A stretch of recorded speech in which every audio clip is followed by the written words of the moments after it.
तर मला भारतीय जनता पार्टीवरती विश्वास आहे की मला या भागातून उमेदवारी मिळेल। सबका साथ, सबका विकास आणि सबका विश्वास। विकास, विकास आणि विकास।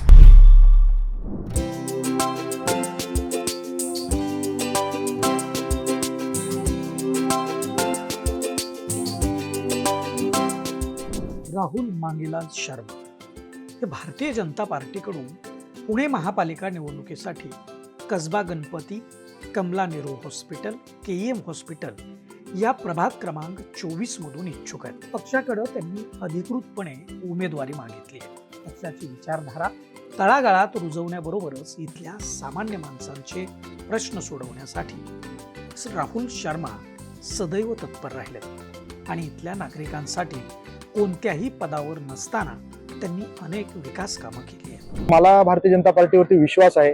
भारतीय जनता पार्टीने नेहमीच निष्ठावंत कार्यकर्त्यांना न्याय दिलेला आहे आणि माझी पार्श्वभूमी अशी की 1975 साली जेव्हा जनसंघ होतं तेव्हापासून माझे वडील या पक्षामध्ये कार्यरत आहेत। विकासाची पंक्ती त्यांनी त्यावेळेस हातात घेतली आणि भारतीय जनता पार्टी जेव्हा अस्तित्वात आली तेव्हापासून 1985, 1992, 1997 सातत्याने वडील असेल, माझी आई असेल, त्यांनी या भागातून निवडणूक लढवलेली आहे। त्याच्यामुळे मी जन्माला ज्या पक्षामध्ये आलोय मला तर नक्कीच असं ठाम विश्वास आहे की मला या भागातून उमेदवारी मिळेल।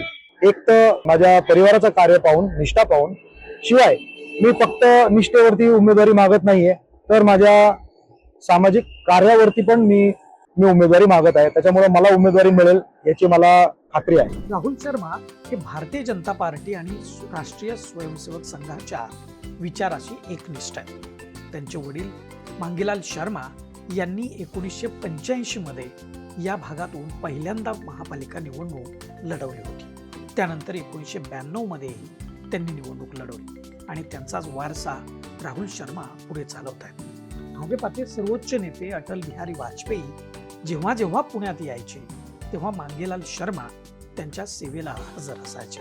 राष्ट्रीय स्वयंसेवक संघाच्या मुशीतून तयार झालेल्या राहुल शर्मा आणि त्यांचे वडील मांगेलाल शर्मा यांनी या भागातील सर्व समाजात बंधुभाव राहावा म्हणून काम केलंय। गणेशोत्सव, डॉक्टर बाबासाहेब आंबेडकर जयंती, जयंती सारखे उत्सव साजरे करण्याबरोबरच हनुमान जयंती व रोजा इफ्तार एकत्र साजरा करणारा हा देशातला कदाचित पहिला परिसर असेल। यासाठी राहुल शर्मा आणि त्यांच्या सहकाऱ्यांनीच पुढाकार घेतला। सामाजिक सलोखा, बऱ्याचशा लोकांच्या मनामध्ये कदाचित असं असतं की भारतीय जनता पार्टी सत्तेवरती आली आहे आणि भारतीय जनता पार्टी केवळ हिंदूंचीच आहे किंवा भारतीय जनता पार्टी एक विशिष्ट विचारच घेऊन चालत असते। तर मी आपल्या माध्यमातून हे सांगू इच्छितो की तसं नाहीये। भारतीय जनता पार्टीचं धोरण सन 2014 साली सबका साथ, सबका विकास आणि सबका विश्वास याच्यावरती सुरुवात झाली।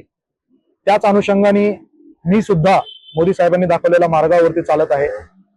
सामाजिक सलोखा बांधून मी या भागामध्ये चालत आहे। त्याचंच एक उदाहरण म्हणजे माझ्या मंडळाच्या वतीने मी प्रभू श्री राम भक्त हनुमान जयंती साजरी करतो। त्या दिवशी त्याच ठिकाणी, त्याच मांडवामध्ये एक इफ्तारीचा कार्यक्रम होतो।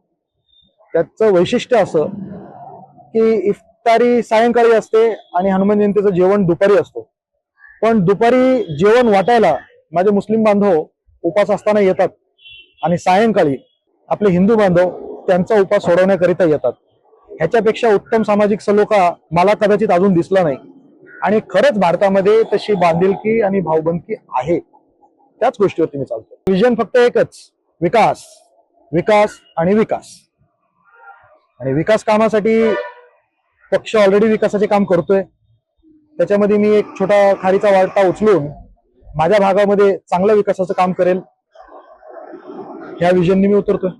कार्यकर्ता म्हणून करताना नक्कीच जेवढं माझ्या पंखांमध्ये ताकद आहे तेवढं मी कार्य करतो आहे। पण कार्यकर्ता असताना, काम करताना काही मर्यादा येतात। त्या मर्यादांच्या पलीकडे जाऊन आपल्या भागातील लोकांसाठी चांगलं कार्य कसं करता येईल आणि छोट्या छोट्या गोष्टींसाठी सुद्धा जे मला इतर लोकांकडे कधी जाऊन काम करून घ्यावं लागतो. त्याच्यासाठी माझं असं वैयक्तिक विचार आहे की आपणच जर समजा निवडणूक लढवली आणि आपण जिंकून आलो तर पक्ष ऑलरेडी काम करतोयच, पण मी त्या अनुषंगाने काम करेल असं मला वाटतं. सर्व समाजाला एकत्र बांधणारे आणि समाजातला बंधुभाव वाढवणारे राहुल शर्मा पुणे महापालिका निवडणुकीसाठी इच्छुक असल्यानं ते सध्या चर्चेतला चेहरा बनले. तुम्हाला याविषयी काय वाटतं ते व्हिडिओच्या खालील कमेंट बॉक्समध्ये लिहा आणि व्हिडिओला लाईक करा, चॅनलला सबस्क्राईब करा.